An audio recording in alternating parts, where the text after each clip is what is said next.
Olá, meus irmãos, Deus abençoe sua vida, em nome de Jesus. Hoje eu tenho uma palavra para a sua vida e essa palavra, irmãos, é uma palavra que fala não só comigo, mas também vai falar com você. Essa palavra, ela está escrita em Efésios capítulo 6, versículo 10 ao 16, que diz assim: Quanto mais sede fortalecidos no Senhor e na força do seu poder, revestidos de toda a armadura de Deus, para que podeis ficar firmes contra as ciladas do diabo. Porque a vossa luta não é contra sangue e nem carne, e sim contra os principados e potestades, contra os dominadores deste mundo tenebroso, contra as forças espirituais do mal nas regiões celestes.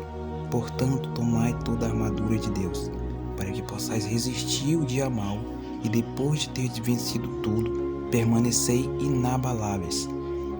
Estai, pois, firmes, cingindo-vos com a verdade, vestindo-vos da couraça da justiça, calçai os pés com a preparação do evangelho da paz, embraçando sempre o escudo da fé, com o qual podeis apagar todos os dardos inflamados do maligno.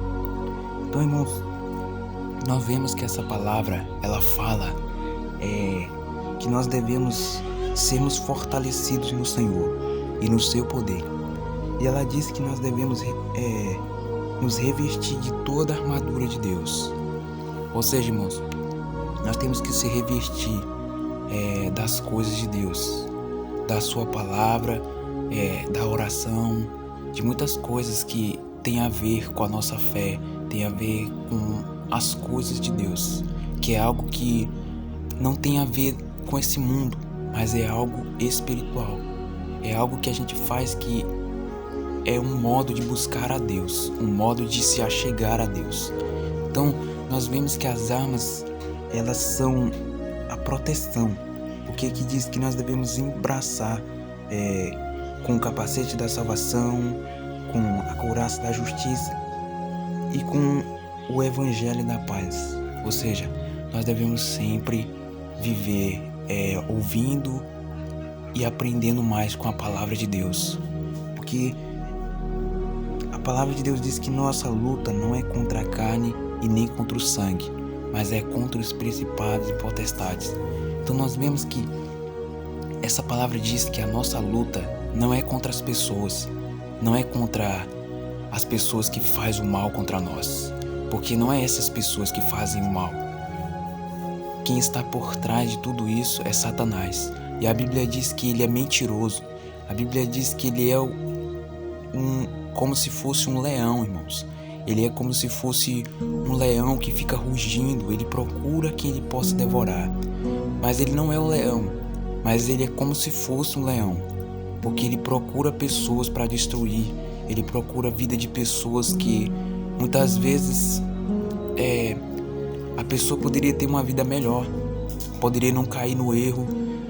E eu não estou dizendo, irmãos, que a gente não comete erros, porque eu mesmo já cometi muitos e eu vou continuar cometendo, porque a Bíblia diz que nós não somos perfeitos, nós não nascemos para ser perfeitos. A Bíblia diz que nós só vamos chegar à perfeição quando nós estivermos no céu com Jesus, e lá sim nós vamos ser pessoas perfeitas.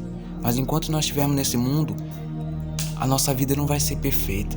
Sempre vai ter dificuldades, vai ter muitas vezes coisas que vão nos deixar tristes, abalados, e a gente não vai ter como impedir tudo isso, porque essas lutas, elas servem para nos fortalecer na fé. Essas lutas, elas vêm para nos fortalecer mais, para aumentar mais a nossa fé. Então a Bíblia diz que a nossa luta não é contra a carne nem o sangue, mas é contra os principados e potestades, e contra os dominadores deste mundo tenebroso, e contra as forças espirituais do mal nas regiões celestiais. Então nós vemos que a nossa luta não é contra as pessoas, ela não é contra aquelas pessoas que vivem falando coisas más, aquelas pessoas que vivem armando planos maus contra as nossas vidas. A nossa luta não é contra elas. A Bíblia diz que a nossa luta é contra os principados, ou seja, contra os demônios, contra Satanás, contra todo tipo de mal que existe no mundo espiritual.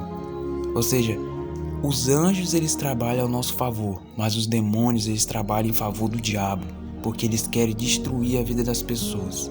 E eles fazem de tudo para que isso aconteça, para que a pessoa venha a ser destruída, ter uma vida totalmente destruída, totalmente fora do que Deus tinha planejado. Mas a Bíblia diz que aquele que está na presença de Deus, aquele que vive na presença de Deus, não tem capacidade nenhuma de o diabo destruir a vida de uma pessoa assim. Porque a Bíblia diz que as pessoas que servem a Deus são protegidas por Ele. As pessoas que são protegidas por Deus são aqueles que são fiéis a Ele, aqueles que buscam a Ele. Ou seja, essas pessoas têm a proteção de Deus. E nós sabemos que Deus, Ele protegeu Jó. A Bíblia diz que Satanás queria destruir a vida de Jó, mas Deus disse que não era para ele tocar na vida dele, porque Satanás já sabia que Deus protegia Jó. E ele viu isso nele porque ele não conseguia tocar nele, ele não conseguia nem ao menos fazer com que algo ruim acontecesse com ele. Mas a Bíblia diz que um dia Deus permitiu que Satanás viesse a tocar no corpo de Jó. Então nós vemos que o diabo ele não pode tocar nas nossas vidas enquanto Deus estiver protegendo a gente. Enquanto o mal pode se levantar, mas quando Deus está do nosso lado, quando Deus está nos protegendo, o mal não pode nos tocar. Ele pode até se levantar, mas é para cair. Porque a Bíblia diz que Deus ele é mais poderoso e Ele está até acima dos demônios e acima do diabo também.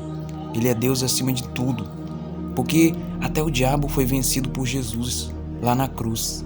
A Bíblia diz que Jesus ele tomou a chave da mão do diabo, as chaves, e ele ficou sem nada. Ele não tem lugar nem para morar, irmãos. A Bíblia diz que ele não tem nada nesse mundo, nada. Mas se nós vemos hoje todo esse sofrimento no mundo é por causa da desobediência das pessoas. Nós vemos que muitas vezes as pessoas morrem de fome. Nós vemos que as pessoas, irmãos, elas muitas delas acabam tendo as suas vidas destruídas porque elas desobedecem à palavra de Deus. Então nós vemos que isso não é culpa de Deus, e sim das pessoas que não assumem suas responsabilidades e não querem saber de andar na presença dele. Então essas pessoas acabam muitas vezes sofrendo as consequências dos erros delas. Mas aqui a Bíblia diz que a nossa luta não é contra carne nem sangue. E a Bíblia diz que nós devemos tomar a armadura de Deus para que nós possamos ser revestidos do dia mal e depois de ter vencido tudo, permanecer inabaláveis. Então nós vemos que o capítulo 6 de Efésios fala sobre a armadura de Deus. Então nós temos que, irmãos, tomar toda a armadura de Deus para que nós possamos estar nos protegidos. Amém? Então nós devemos sempre usar a armadura de Deus. Não a nossa armadura, não a nossa força, a força do nosso braço, porque isso não resolve nada. Não resolve nada na força. Nós não vamos conseguir vencer o diabo batendo nele, porque nós sabemos que ele é um inimigo espiritual. Ele não é um inimigo físico. Ele não é alguém que a gente possa ver. Ele é alguém que é espiritual. E o ser humano não pode simplesmente dizer para ele que não quer ele na vida dela, porque se a pessoa continuar desobedecendo a Deus, o diabo vem sim, irmãos, e ele acaba com a vida da pessoa. Então nós sabemos que nós precisamos estar em obediência a Deus para que o mal não tenha poder sobre nós, porque a Bíblia diz que o mal por si só se destrói. Então nós devemos sempre revestir-nos da armadura de Deus e ficarmos firmes contra esses lados do diabo. Amém? Então vamos orar nessa noite, vamos buscar a Deus. Senhor, nós estamos diante da Tua presença nessa noite, nós Te buscamos, nós Te adoramos, Senhor, porque nós temos a armadura do Senhor nas nossas vidas. Nós temos a Tua graça, nós temos, Senhor, a Tua proteção do nosso lado, porque o Senhor venceu tudo por nós naquela cruz. É isso que a Tua palavra diz. A palavra do Senhor diz que nada, nem o diabo, nem os demônios, pode tocar naqueles que o Senhor escolheu, daqueles que o Senhor designou para algo. Porque a Tua palavra diz que ainda que 1000 caiam ao nosso lado, 10.000 à nossa direita, nós não seremos atingidos. Tua palavra diz que o Senhor dá ordem aos teus anjos para nos proteger, para nos guardar. No Salmos 91. Pai, nós estamos aqui diante de Ti. Nós pedimos perdão, Senhor, pelos nossos pecados, por todas as vezes que nós nos desviamos da Tua presença. Nós cometemos pecados, nós temos tantas falhas, Pai. Nós precisamos do Senhor nas nossas vidas. Nos capacita, Deus, para que nós venhamos cumprir, Pai, Teu chamado. Que nós venhamos cumprir, ó Deus, aquilo que o Senhor nos chamou para cumprir. Que nós venhamos cumprir aquilo que nós viemos ser chamados. A Tua palavra diz que nós fomos chamados para espalhar o amor, para espalhar, Senhor, a bondade, não a raiva, não o ódio. Nós não queremos, Senhor, guardar mágoa das pessoas. Nós não queremos que essas pessoas paguem pelo que elas estão fazendo. Porque essas pessoas, elas não confiam no Senhor como nós. Mas nós não queremos que ela pague por isso, pelos as más coisas que elas têm tentado fazer contra nós. Porque essas pessoas, Pai, elas estão cegas. Elas não conseguem enxergar a verdade. Elas não conseguem ver aquilo que nós conseguimos ver, aquilo que o Senhor um dia nos mostrou, aquilo que um dia o Senhor nos revelou. E o Senhor quer revelar essas pessoas, mas elas não querem acreditar, elas não querem ver. Pai, tem misericórdia da vida dessas pessoas que nos julgam, de pessoas que zombam da nossa fé, pessoas que não têm mais amor no coração. Essas pessoas vivem com amargura, com raiva. Deus, não deixe que o coração dessas pessoas continue amargurado assim, Senhor. Tem misericórdia da nossa vida, da nossa família. Perdoa essas pessoas, ó Deus, que muitas vezes vivem blasfemando, falando maldade, falando tantas coisas ruins. Senhor, nós estamos aqui diante da Tua presença. Nós entregamos nossas vidas, nós entregamos nossa casa, nossa família. Nós entregamos os nossos sonhos, projetos da nossa vida. Nós entregamos, Pai, emprego. Nós entregamos os nossos sonhos para o futuro. Nós entregamos, ó Deus, o nosso presente. Nós nos perdoa, Pai, pelos nossos erros do passado e nos capacita, ó Deus, a cada dia, para que nós venhamos, Pai, vivermos firmes na Tua presença e sempre obedecendo a Tua palavra. Em nome de Jesus, nós oramos. Em nome do Senhor Jesus. Amém. Amém, irmãos? Então, essa mensagem diz que nós devemos tomar toda a armadura de Deus, ficarmos firmes contra as ciladas do diabo e resistir no dia mal, e depois que resistirmos, permanecemos firmes, porque a Bíblia diz que aquele que permanecer fiel até o fim será salvo. Amém?